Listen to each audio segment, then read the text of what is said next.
In the silence of history's embrace, beneath the watchful gaze of gods long remembered, lies the eternal city of Rome, a city where myths were born from whispers of the past and legends walked the earth. A place where every stone tells a story, every echo sings of glory and despair. Join us as we journey back through the veils of time to a world where divine beings shaped the destinies of men and heroes rose to become immortal. Welcome to Legends of Rome, the mythical tapestry of gods and heroes, where we unravel the threads of the past to reveal the stories that have sculpted our present. So, let the spirit of curiosity guide you as we delve into the myths that have endured the test of time and discover the legacy that continues to echo through the ages. Prepare to be enthralled, inspired, and transported to the heart of ancient Rome. Our story begins now.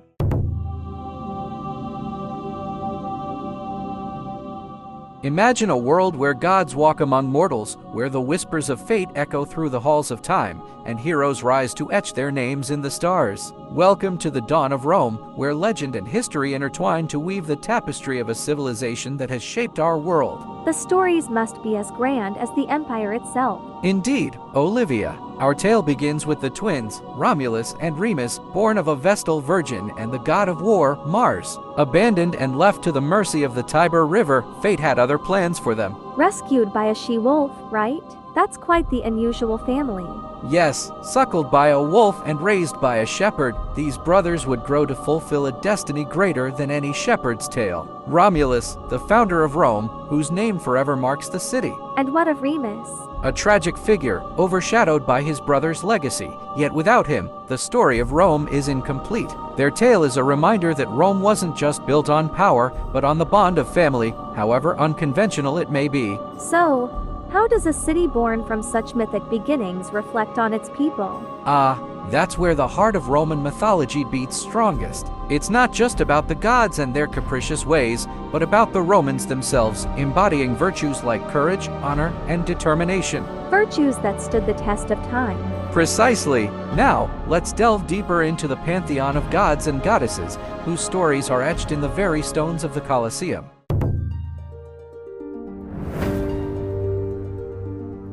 As the sun pierces the morning mist, the Roman Forum comes alive, not just with the hustle of the living, but with the presence of the divine. Here, the gods play their game of power and influence, shaping the destiny of Rome. The gods were more than just distant deities. They were part of everyday life. Absolutely. Jupiter, the king of gods, thundering across the sky, his decisions echoing in the Senate. Venus, the embodiment of beauty and love, influencing the hearts of mortals. And Mars, the father of Romulus and Remus, god of war, driving the ambition of Rome's legions. Each god, a thread in the fabric of Roman society, their temples standing tall as a testament to their power. But it wasn't just reverence, it was a relationship. A relationship? How so? The Romans didn't just worship the gods. They interacted with them through rituals, sacrifices, and festivals. It was a dialogue, Olivia, one that promised prosperity and protection. So, the gods were like patrons to the Romans?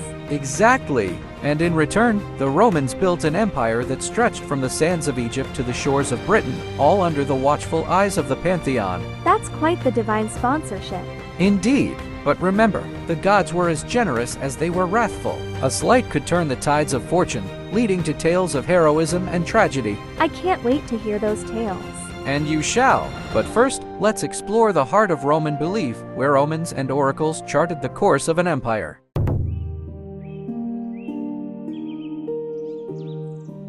As the dawn of a new day breaks over the Roman Empire, the priests and priestesses prepare the sacred grounds for the day's divinations. The air is thick with anticipation, for today, the gods will speak. The oracles, the conduits to the divine will. Precisely. The Sibylline books, filled with prophecies, guide the decisions of emperors and generals alike. A single omen could alter the course of history. What kind of omens? Birds in flight, the entrails of sacrifices, even the whispers of the wind. The Romans saw signs in everything, Olivia. They believed the gods communicated through the natural world. A language of signs and symbols, then. Yes, and it was the job of the augurs and the Vestal virgins to interpret these signs, to navigate the will of the heavens. A heavy responsibility. One they bore with utmost devotion. For the Romans, the favor of the gods was the cornerstone of their empire's might. And without that favor, Disaster, defeat in battle, famine, even the fall of an emperor. The Romans did not take the gods' displeasure lightly. it's fascinating how much power these omens held over such a powerful empire.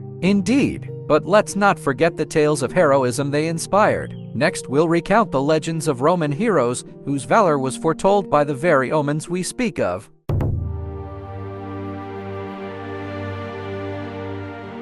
In the shadow of the Capitoline Hill, where the temples of the gods gaze down upon Rome, the stories of heroes echo through the ages. These are not mere mortals, Olivia. They are the embodiment of Roman virtues. Heroes like Aeneas, who carried his father from the flames of Troy.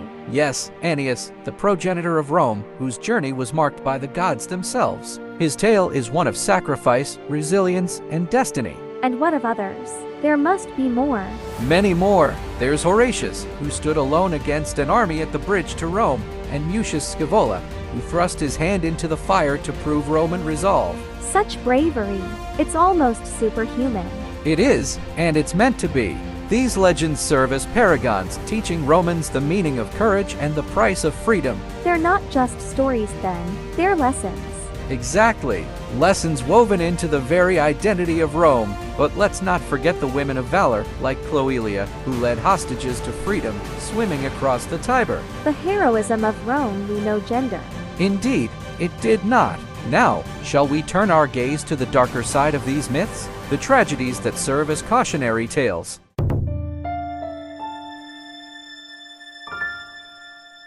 Beneath the marble grandeur of the Roman Pantheon, where the echoes of the past linger, the tales of tragedy unfold. These stories, Olivia, are the other side of the coin, the shadows cast by the light of heroism. The price of greatness? Precisely. Take the story of Lucretia, whose virtue was her crown and her undoing. Her tragedy sparked a revolution that led to the birth of the Roman Republic. A single act can change the course of history. Indeed. And then there's Julius Caesar, whose ambition lifted him to the heights of power and led to his fall on the Ides of March. Power and peril walk hand in hand. They do. And it's these stories that remind us that even in an empire where gods mingle with mortals, fate is the ultimate master. So, what can we learn from these tragedies? That the virtues that elevate us can also be our downfall. That every triumph carries the seeds of potential tragedy. A sobering thought.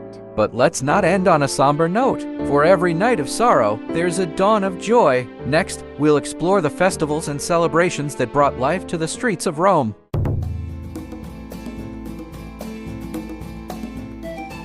As the golden hues of sunset bathe the Roman streets, the city bursts into life with the revelry of festivals. These are the days when the gods descend to dance with mortals, and joy fills the air. A time for celebration, then? More than that, Olivia. It's a time for unity, for sharing the bounty of the gods. Saturnalia, the festival of Saturn, turns the world upside down, where masters serve slaves, and all is merriment. Quite the role reversal. Indeed. It's a reminder that fortune can change on the whim of the gods. Then there's Lupercalia, a wild festival of fertility, where the streets echo with laughter and the promise of new life. A bit of chaos in the order of Rome. Exactly. It's the spice of life, a chance to break free from the rigidity of daily routines. And let's not forget the Feast of Venus Genitrix, celebrating love and beauty. Love and beauty, the eternal pursuits. Pursuits that the Romans honored with grand feasts and offerings, hoping to win the favor of Venus herself. Who wouldn't want the goddess of love on their side? True, but these festivals are more than just pleas for divine favor. They're a reflection of the Roman spirit, vibrant and enduring. A spirit that has transcended time. Precisely. Now, as our journey through Roman mythology draws to a close, let's reflect on the legacy it has left behind.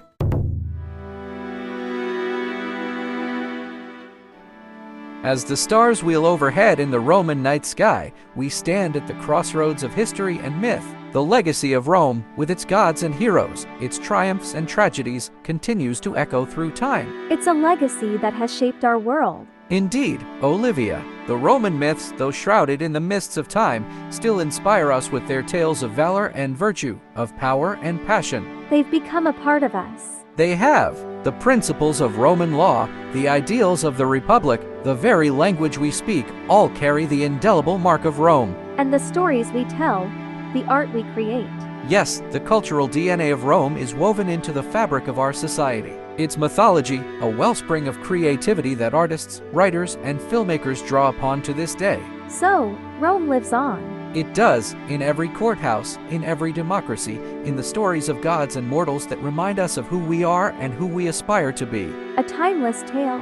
A tale that began with the founding of a city and grew into an empire that touched the heavens. And as long as we remember, as long as we tell these stories, the spirit of Rome will never fade.